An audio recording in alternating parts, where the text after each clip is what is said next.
One day, Edward was talking to Trevor when Douglas steamed by. He was pulling a train of heavy coal trucks. "Come on, Edward. Stop gossiping in the sun when there's work to be done."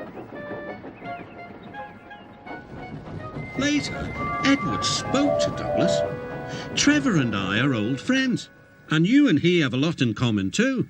"Och, aye," quizzed Douglas. "And what'd that be?" "Scrap," said Edward quietly. Douglas gasped.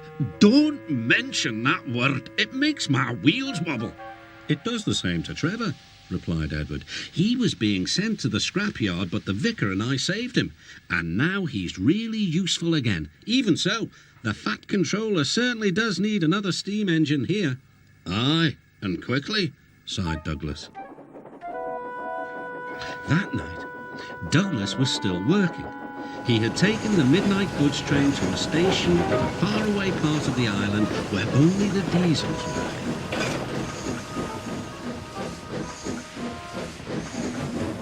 He was just shunting, ready for his return journey, when... "That sounds like a steam engine," he thought. The hiss came again. "Who's there?" asked Douglas. A whisper came. "Are you a Fat Controller's engine?" "I intruded." "Thank goodness. I'm Oliver, and I'm with my brake van towed. We've run out of coal and have no more steam." "But what are you doing?" "Escaping." "From what?" "Scrap." Douglas shivered. Then he remembered Edward's story about saving Trevor. "I'll be glad to help you," he said. "It'll have to look as if you're ready for scrap, and I'm taking you away." The drivers and firemen agreed to help too. Everyone worked fast. "No time to turn around," panted Douglas. "I'll run tender first. Come on."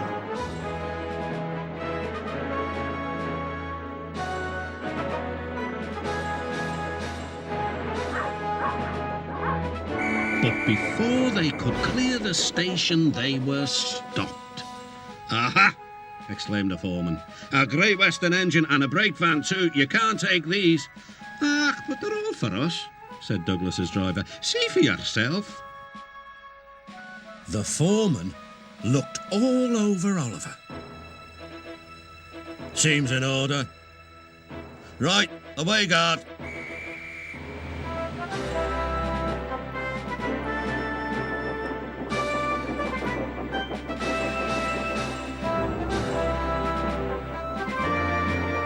"That was a neat thing," puffed Douglas.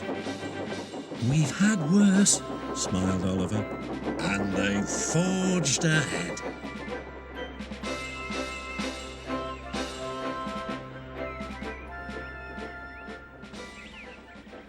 It was daylight when their journey ended. "We're home," cried Douglas. "Shh," said his driver. "There are the works. We'll find a place for Oliver." Oliver said goodbye and thank you, and Douglas puffed away. The next day, Douglas told the other engines all about Oliver. "The Fat Controller will have to know," said James. "Douglas should tell him at once," added Gordon. "Well, here he is," said a voice. "Now, what's this all about?" "Beg pardon, sir, but we do need another engine." "Yes, sir," ventured Gordon. "A steam engine, sir." "I'm afraid that unless one is saved from scrap, there's little hope." "But, sir," burst out Douglas, "one has." "Yes, indeed, and thanks to you, Douglas, he is now at our works. Oliver is just what we need for Duck's branch line." Everyone cheered.